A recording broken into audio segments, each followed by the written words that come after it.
बतख की तरह क्या उड़ रही है? अरे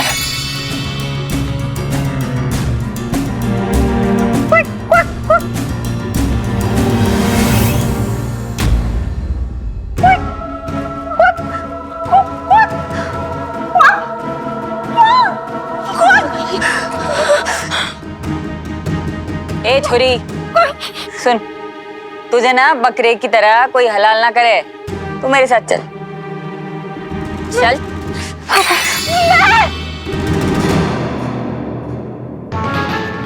जो मन समझ ना आवे कि ये जो छोरी है वो चिड़ियाघर स्पेशल अंताक्षरी खेल रही है के? अरे कानून अंधा होवे, बेवकूफ ना होवे छोरी। चल, पुलिस का टाइम खोटी ना कर, चल। हाँ, शॉपिंग का मजा आ गया। छोटू जरा पानी पिला। ये वॉचमैन घर के अंदर क्या कर रहे हैं?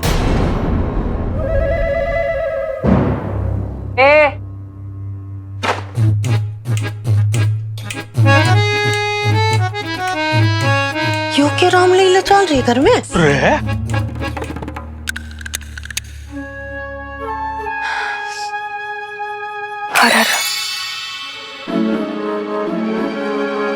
मैंने चोरी ना की है दीदी। लड्डू बाटो, इसका मौन व्रत टूट गया है। इंस्पेक्टर मैडम, मैंने कोई चोरी ना की। भले गांव में छोरों ने पीट पीट के उनके चैन चुराए, पर ये चैन मैंने ना चोरी की। अपनी दीदी की कसम। देखा, मैं आपको बोल रहा था कि ये लड़की चोरी कर ही नहीं सकती, लेकिन आपको मेरी बात पर विश्वास ही नहीं था। किस बावली बूच ने कहा कि इसने चोरी की है?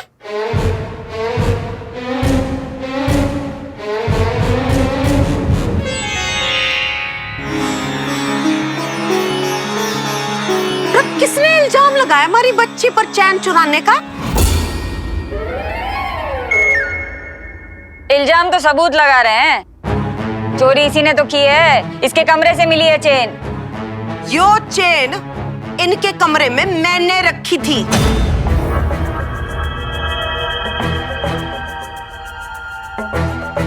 आपने?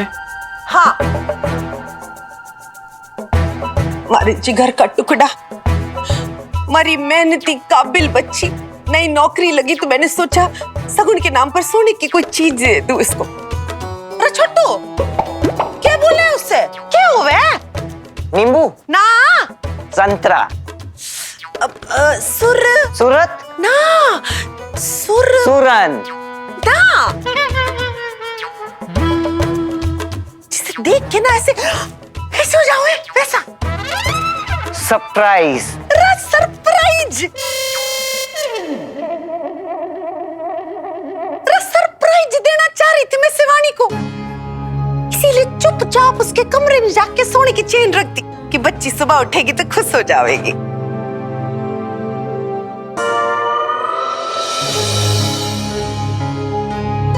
जी तकलीफ देने के लिए माफ करना। It's okay. ना जी, आपको ना उनको बोल रही थी। गलती होगी जी, सॉरी। क्या है? पुलिस का टाइम बहुत महंगा हुआ है। फोन किसने किया था? यो घसीटा। तू मिल। चलो है।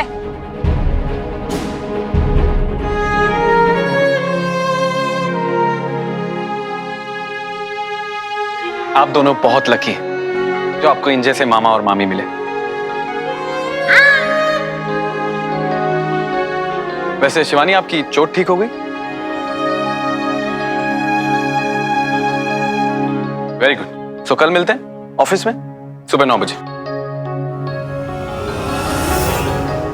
जी, कल ऑफिस में 9 बजे। Very good. See you. Good bye. Bye. चलता हूं। बाय। ईशा, अश्मत जी को बाहर गाड़ी तक छोड़ के आओगी? कौन छोड़ेगा?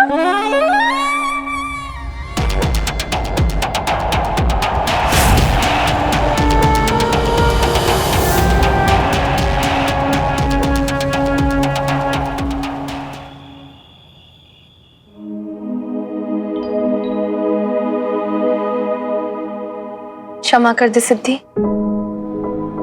मैं जादू से तेरी आवाज बंद करके चली गई थी और इतना सब कुछ हो गया। और आज ही के दिन मैंने सुबह तुझे तेरी रक्षा करने का वचन दिया और इतनी बड़ी गड़बड़ हो गई। हाँ, सब छोड़ दे दी। मैंने तो यूँ समझ नहीं आ रहा कि मामी ने आखिर हमारे कमरे में सोने की चेन रखी क्यों? बताया ना, मामी ने मुझे सरप्राइज गिफ्ट देना चाहती थी। मामी, सोने की चेन बबीता ने दी। दीदी तो सच में इतनी भोली है या एक्टिंग करे? मामी नाश्ते में आधा पराठा तो ज्यादा देती ना और सोने की चेन देवेगी। थोड़ा सा मक्खन मांग लो ना तो कयामत आ जावे उनके सर पे। दीदी कुछ तो खुराफात है इसके पीछे मामी की। ओ माँ, सब कुछ प्लान के हिसाब से जा रहा था। उस सिद्धि को भी पुलिस इंस्पेक्टर लेके जा रही थी, फिर क्यों आपने प्लान पलट दिया? मैम, अगर चोरी का इल्जाम लगाना ही नहीं था तो फिर मुझसे रात को उनके रूम में चेन रखवाई ही क्यों? टाइम पास ही करना था तो सर की दवाइयां छुपा देती। कोई खुराफात नहीं है मामी की, तेरा ना दिमाग खराब है। ना दीदी, मैं तोड़ते कॉकरोच के पर गिन ले। मान ना मान, मामी क्या कुछ तो मतलब है इसके पीछे। दोनों बहनें आराम करो, रात बड़ी लंबी होने वाली है।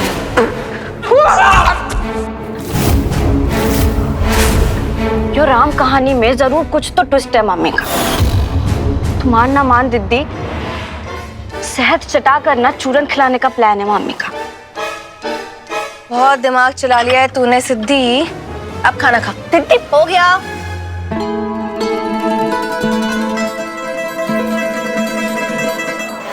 और माँ, मुझे तो कभी आपने सरप्राइज में उस नत्थू लाल के छोले कचौरी के अलावा कुछ खिलाया नहीं, और उस शिवानी को सोने की चेन। वाह,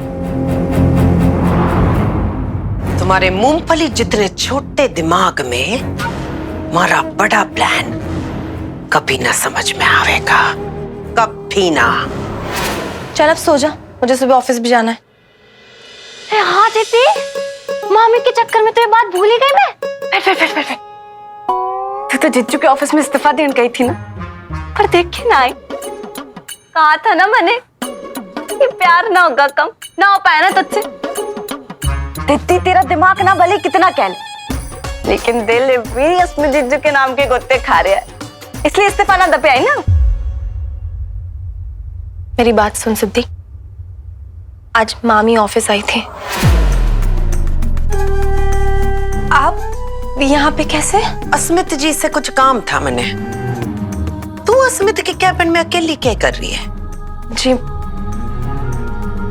मैं अपना रेजिग्नेशन इस्तीफा देने आई थी।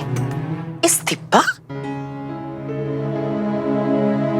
मामी जी, मुझे सिद्धि ने सब कुछ बता दिया। सिद्धि ने, हाँ, ईशा के बारे में जानती हूँ मैं। मेरी मामी जी हैं। सिद्धि ने ईशा के बारे में मुझे सब कुछ बता दिया है। ईशा अश्मित से प्यार करती है। मामी जी, मैं जानती हूँ कि आप ईशा को यहाँ पे नौकरी दिलवाना चाहती थी ताकि वो अश्मित जी के आसपास रहे, पर गलती से मैं पहुंच गई। पर फिर भी ये आपका बड़प्पन है कि आपने कुछ भी नहीं बोला। इसलिए अब मैं भी ईशा और अश्मित जी के रास्ते का कांटा नहीं बनना चाहती।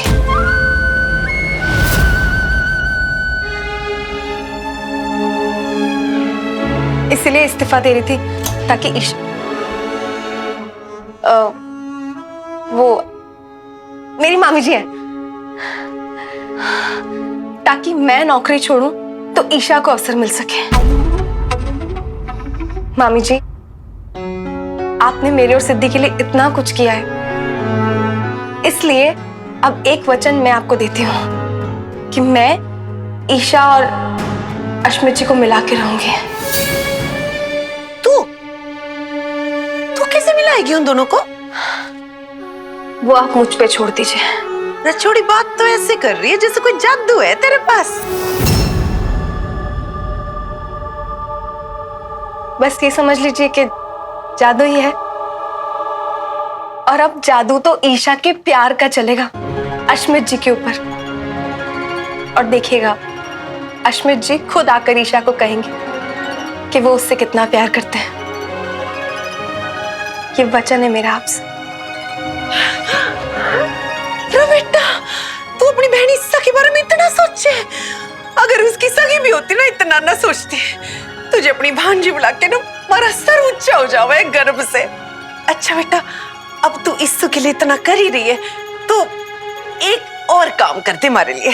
जी कहिए ना। सुन, यो इस्तीफा देने का ख्याल ना तू अपने मन से निकाल दे।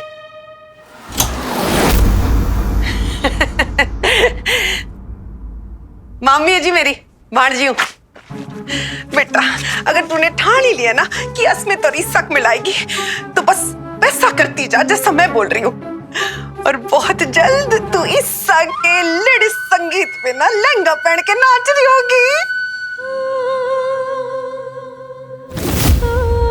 मतलब अपने प्यार का दिया किसी और के चौखट पे जलावेगी?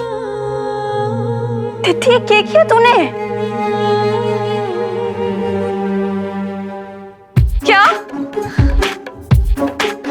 सच माँ? शिवानी मेरी मदद करेगी? हाँ मेरी इस्सू डॉटर, अब वो बनावेगी तुझे तुलसी अस्मित के आंगन की। ओ माँ,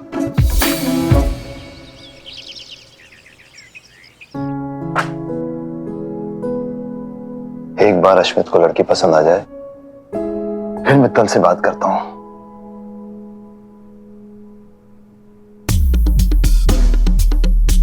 अरे डैड, मैं आपसे मिलने के बारे में ही सोच रहा था अभी। खैर वो सब छोड़ जी। और वहां देख और बता कैसी है।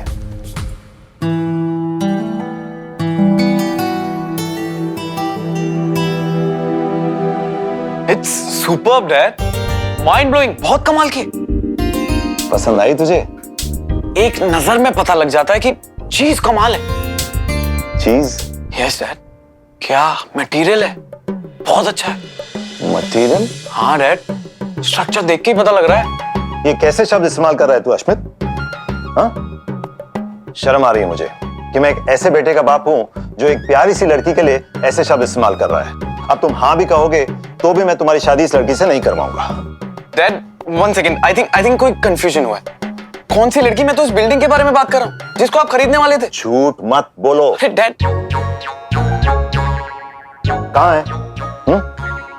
इस फोटो में कहाँ बिल्डिंग है? डैड मैगजीन नीचे कीजिए, वो रे। Dad structure. तो तू इस बिल्डिंग को देखकर ऐसे शब्द बोल रहा था? Of course, yes of course. वैसे डैड आपको इतनी क्या जल्दी है मेरी शादी की? मैं कहता हूँ एक बार लड़की को देख ले। इसका बाप मित्तल मेरा बहुत अच्छा दोस्त है और एक बहुत बड़ा इंडस्ट्रियलिस्ट भी। मेरे लिए बड़ा पैसा और बड़ी फैमिली से ज्यादा इंपॉर्टेंट है बड़ा मन और बड़ा दिल। हाँ, पर कोई तो लड़की नजर में होगी। नजर में तो रोज आती हैं, गुजर जाती हैं, फिर और आती हैं और गुजर जाती हैं। पर मुझे तलाश है एक ऐसी लड़की की जो दिल में बस जाए, जिसके साथ बैठूं तो सांसें संगीत हो जाए, जो कुछ बोले तो शब्द गीत हो जाए, जिसके आने से मौसम बदल जाए और जिसके जाने से दिल मचल जाए। ऐसी लड़की जिसको देखते ही दिल से आवाज आए। That's my girl. प्रेम लगन दिल को जीतिए दिमाग से।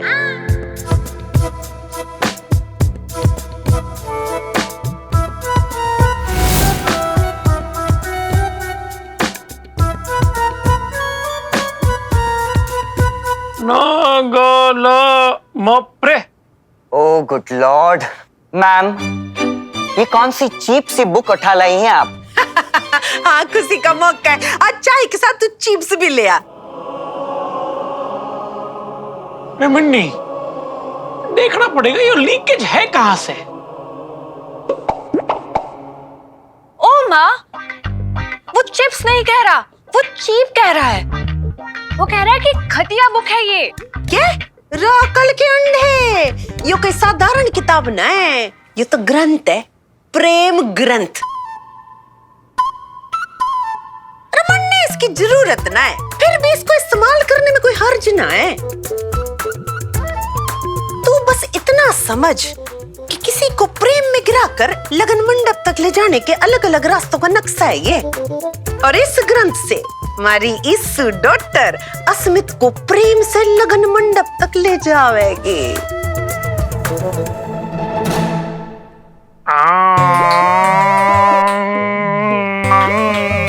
रसनाई बजा रहे हो? ना ना, नाक में दिक्कत हो रही है, बाकी को दिक्कत ना है। ओह माँ, मतलब दिल को जीतो दिमाग से? ओह, पर वो होना भी तो चाहिए। पर क्या मतलब है आपका?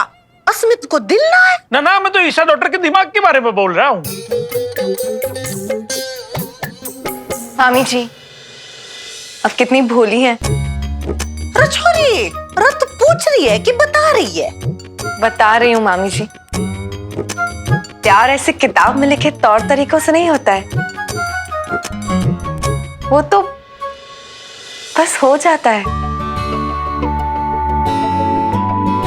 प्यार में कोई तौर तरीके नहीं होते हैं, ना तौर ना तरीका, ना जोर ना सलीका, वो तो बस हो जाता है,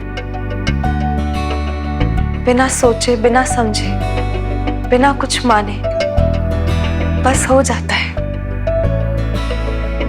प्यार कोई किसी बाग का फूल नहीं है जिसे उगाना पड़े, वो तो धरती का वो इत्र है जो सावन की अचानक पहली बारिश आने से अपनी खुशबू से तन मन को महका देता है।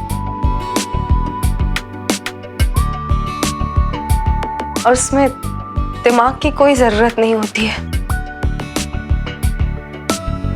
क्योंकि वो तो दिल से किया जाता है। इसने तो प्यार में हेडमास्टरी कर रखी है। ओह माँ, अमीर लोग हेडमास्टरी नहीं पीएचडी कहते हैं। अरे वो जो भी हो, शिबानी तुझे कैसे इतना सब कुछ पता है? बिल्कुल प्यार हुआ है दीदी ने।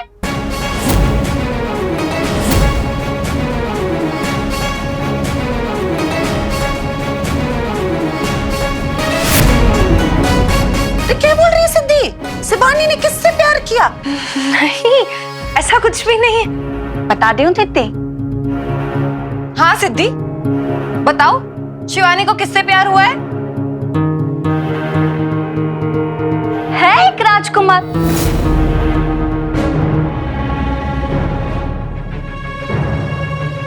सफेद घोड़ा तो ना, पर साफ दिल है उसका।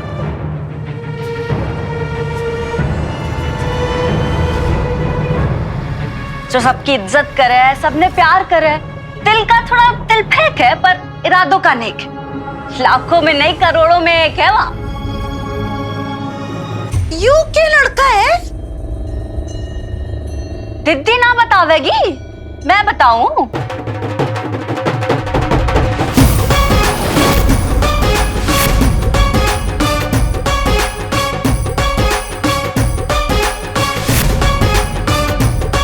शिबानी, सच सच बता, कौन है ये लड़का?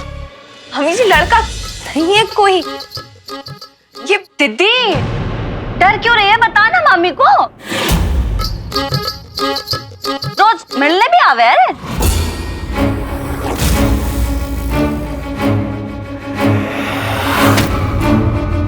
क्या बोल रही है सिद्धि? रोज आवे? कब? कहाँ? रात में? सिद्धि, रात में?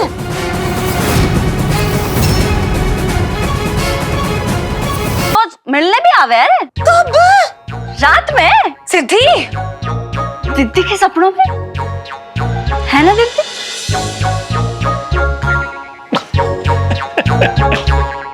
अरे सपनों की बात कर रही थी तू?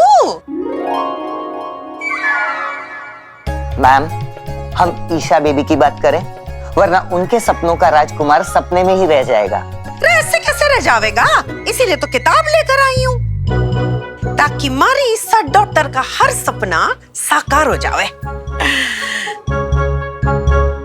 पहला सबक, किसी भी आदमी के दिल तक पहुंचने का रास्ता उसके पेट से होकर जावे। ओ माँ, अब मैं अश्मित के पेट में कैसे जाऊंगी? ओ गुड लॉर्ड, ईशा बेबी सुबह की गोली ली? आपको लिटरली उनके पेट में घुस के दिल तक नहीं जाना है। इस बात का मतलब ये है कि आप ऐसा डिलीशियस खाना बनाइए जिसे खा के अश्मित के दिल में आपके लिए जगह बन जाए। कमाल है, खाना पेट में जाएगा तो दिल में कैसे जगह बन जाएगी? सर, दवाई का पूरा कारखाना खिला देंगे फिर भी कोई फर्क नहीं पड़ेगा। मैम, बेबी से नहीं होगा। और वैसे भी ये खाना बनाएंगी तो खाने के बाद रास्ता अश्मित के दिल तक नहीं, बाथरूम तक जाएगा।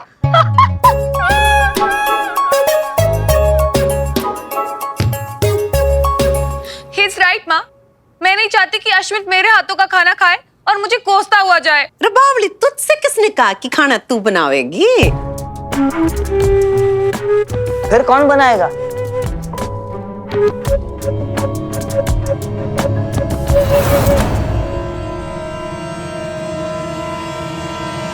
शिबानी।